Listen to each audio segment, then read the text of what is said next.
Number 1 po is plain arch. Ito lang daw po yung flat or patag. Yung lines po daw po ay papapasok po sa isang side na nagtatas po ng konti sa gitna. Tapos po lalabas po sa kabilang side. Wala po siyang loop or bilog. So sobrang simple lang niya po. Next po is standard arch. Ibig po sabihin, ito daw po ay mukhang ring arch. Pero po yung gitna ay para po siyang 10 o tulda po na matulis. At tumataas po ito ng malakas. Parang loop na hindi po natapos or kulang po ng features. Next po is radial loop. Yung direction po ng lens ay papunta po or pababa po sa hilalaki or thumb. Kahit po sa kanan or kaliwa po may kamay, basta papunta po sa thumb, tawag po doon is radial loop. Next po is ulnar loop. Kabaliktaran po ng radial dito. Dito naman daw po yung lines na papunta po sa maliit na daliri o little finger. Ang pangalan po ng galing sa buto na ulna ay nasa side po ng pinky. Next po is double loop. Ito naman daw po yung tinatawag ni composite kasi po dalawang loop po siya at pinagsama may dalawang shoulder at dalawang delta. Para pong dalawang loop na magkatabi o magka-connect. Number 6 po is diverging ridge. Ito naman po yung dalawang ridge na magkatabi o muna tapos bigla po siya maghihiwalay at pupunta po sa magkaibang direction. Pag 7 po is recurving ridge. Ito naman po yung ridge na yumuyuko o bumabalik pabalik sa direction kung saan sila po nagsimula. Pag 8, sufficiently curved. Ito naman daw po yung kurba na makikita sa itaas sa saradong dulo ng isang recurving ridge. Pag 9 po, shoulder or a loop. Ibig sabihin, ito daw po yung punto kung saan nagsimulang yumuko o bumupo ng sufficiently curved. 10 po is screwed or bar. Ibig sabihin, isang maikling ridge lang po na nasa loob po ng pinaka-loob na sufficient or curved as a loop pattern. Number 11, rope. 4 rows, ito naman po yung guwang o espasyo ng pagitnaan ng mga ridge para magkabababang bahagi o kanal sa pagitan po ng line. Next po is bifurcating ridge. Ito naman po yung isang ridge na naghahati sa dalawa na parang hugis Y and punto kung saan ito nakahati na tinatawag na bifurcation. 13 po is bifurcating ridge. Ito naman po daw yung ridge na nakahati sa tatlo. Minsan tinatawag din itong fork o parang hugis tindor.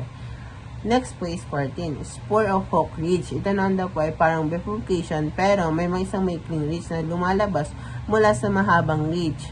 Parang may maliit na kawit o sanga. 15 naman po is opposite bifurcation. Ito po may dalawang bifurcation na nasa magkabilang dulo ng isang ridge. 16 naman po is converging ridge. Ito naman po ay punto kung saan nagtatagpo ang dalawa o higit pang rides na galing sa magkabilang direction.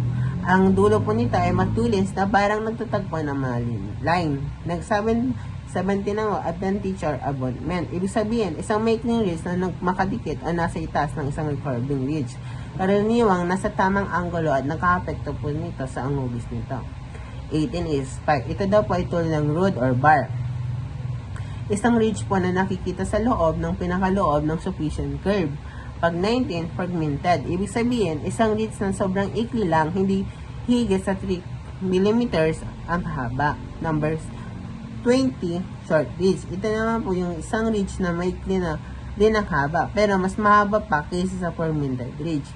21, series of short ridge. Ito naman po ay grupo ng maikling ridge na makikita sa loob ng pattern area. Pwede rin makikita itong mga putol-putol na may linya sa pagitan po ng buong ridge. 17, dot ridge. Ito po ay simpleng tuldo o punta na makikita sa loob ng fingerprint. Next po is 23, series of ridge of row o dots. Ito po ay grupo ng mga tulad ng magkakatabi o nakapila sa loob po ng pattern area. 24, ridge indent. Ito naman daw po dulo kung saan biglang nagtatapos o umihinto ang isang ridge. 25, island or eye. Ibig sabihin, ito po ay hugis na parang lawa o mata po na bumubuo ng mga ridge. At mas maliit ito kaysa sa nakapalibot na hugis. 26 is enclosure. Ito naman po isang bifurcation na hindi natitiling bukas ang dalawang bahagi nito o muling nagsama at nagiging isang ridge o ulit. 27 is envelope. Isang sulong kurbadong ridge na bumabalot na palibot sa ibang ridge tulad po ng bars o maikling bridge sa loob po nito. 27 is temple. Ibig sabihin, ito po isang kurbadong ridge na makikita sa gitna ng pattern area at madalas po ay kasama sa mga looping ridge. Next po is ridge crossing. Ito naman daw po yung punto kung saan nagko-cross o nagtatagpo ang dalawang ridge parang hugis X.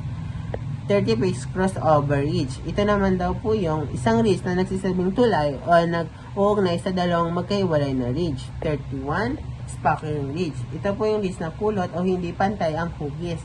Humihinto ang paghaba sa iba't ibang dulo o makikita ito sa pagitan ng po ng maayos na ridge.